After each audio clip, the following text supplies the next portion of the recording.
of the 5th edition. Join our various gaming groups as we play the 5th edition of Dungeons & Dragons. And maybe just hang out and chat about gaming in general. Sit back and enjoy the show.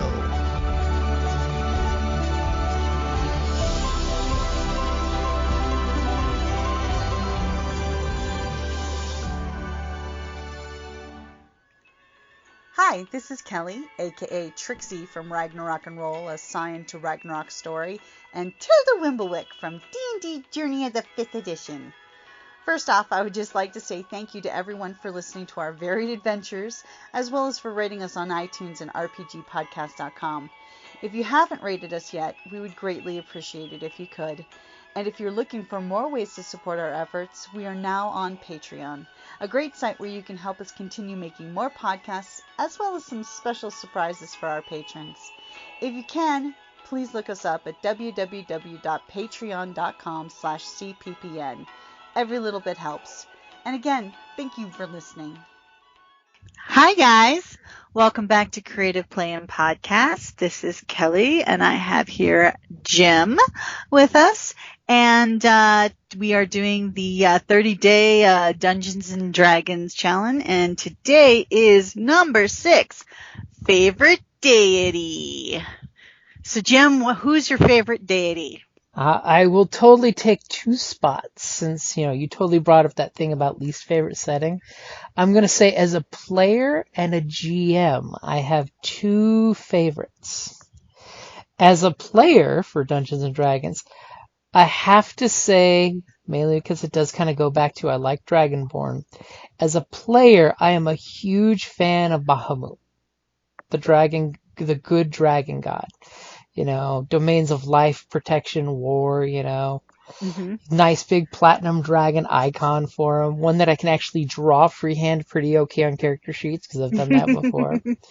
And I just like him because it's the idea that he is the god of all good dragons and, good people.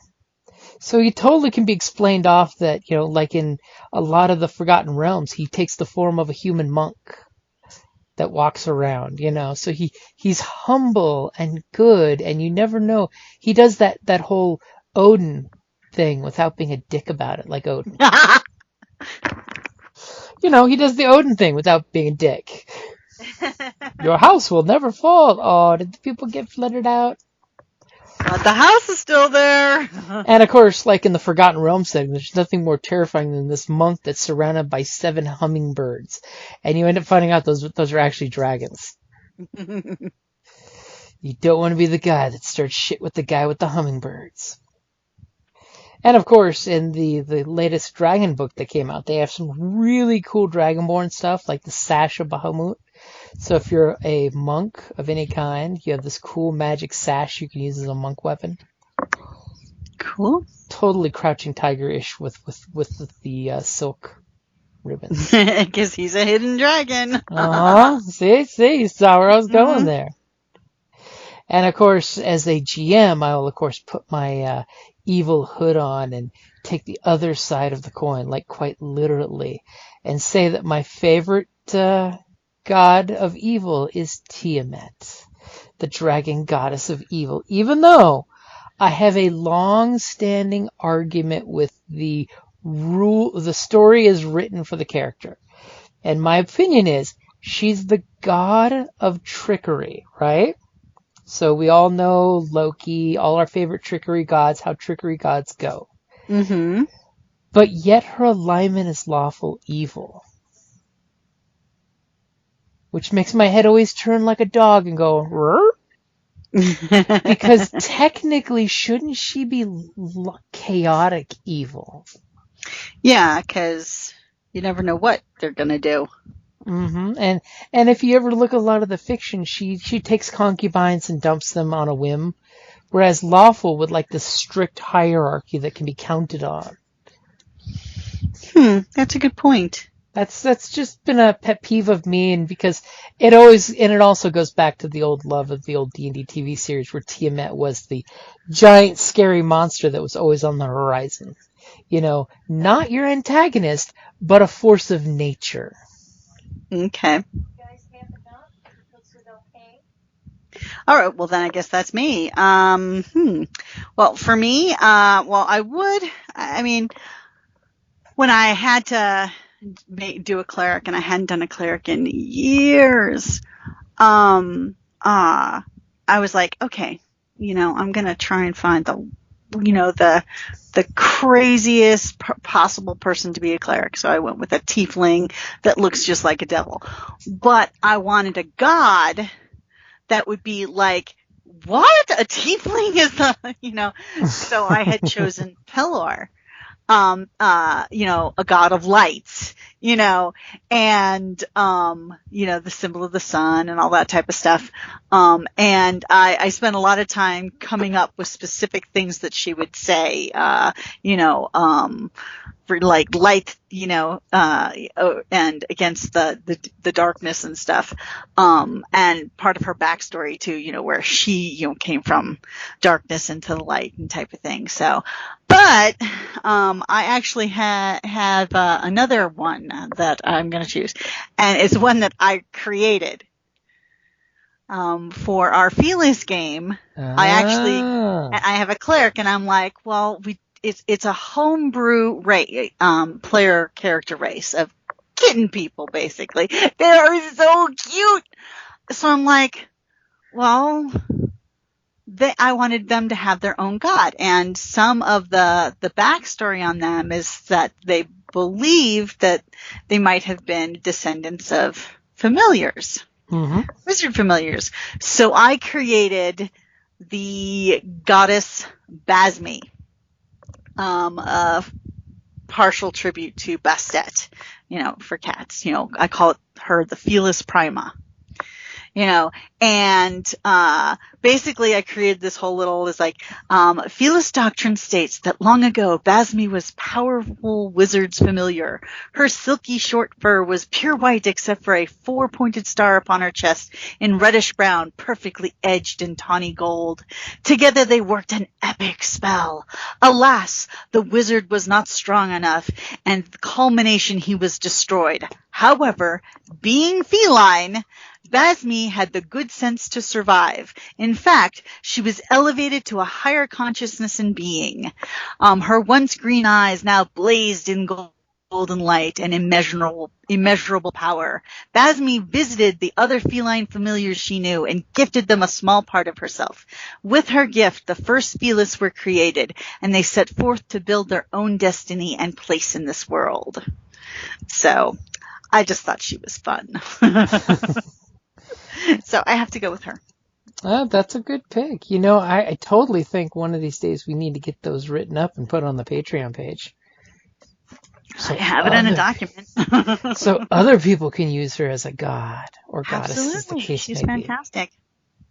Because it's D&D. It's all about sharing. Yep. Chaotic good. Her alignment is chaotic good. Her domains are life, arcana, and knowledge.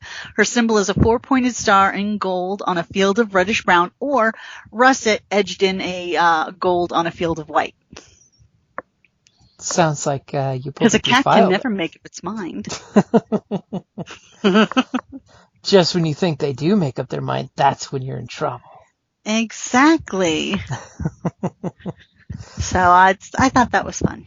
And so now my Felis cleric, is a cleric of the Felis Prima. Mm-hmm. It's almost as cute as Zoe's goddess for her patron. For her Felis. The Luck Kitty. Uh-huh. That's another homebrew feline god, which is cute. Yeah. It's not going to be a tabaxi god. It's not going to be, it could theoretically be one of the other more, established gods, but I think that they would worship in the, ages ago, the first Felis, kind of like ancestor worship, but not, sort of, instead of filial piety, it's feline piety. Yeah. I love puns. You have punished us on day 6 for our favorite deity. Okay, any honorable mentions since I mentioned 2 solid ones? Well, I mentioned 2 as well. Okay. Palor and your homebrew kitty god. Yes. Of course, Palor's a good one because he's just the Lord of Light, Well, and he's really good for clerics because, of course, he has the life domain, was one of his light, life, and I forget the other. So if you're going with the life domain, it's a pretty good one. And hey, going back to the old fiction that they wrote up for it and yesterday's post, he is anti-vampire in his own backstory. Yep. That's one of his shticks. Yep.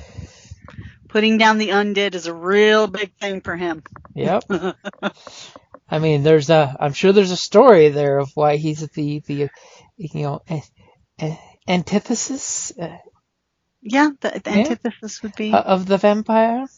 Mm-hmm. Why his gaze burns him with the sunlight. Exactly, which is why his symbol is the sun. Mm-hmm. One of his symbols. Alrighty, because I was about to say something is spoiler-ish for Thor, so I totally will not spoil Thor: Love and Thunder, but I will say go watch it. Concurred. Yes. Alrighty, guys, thank you for joining us, and we will be back tomorrow with Day 7, which will be a whole bloodbath of an edition war. Because it's about your favorite edition. Dun, dun, I think dun. you know. Alrighty, guys. Thank you for listening. Thank you for listening to D&D Journey of the 5th Edition, a member of the Creative Play and Podcast Network. Please follow us on Patreon at patreon.com/CPPN to never miss a show or stream.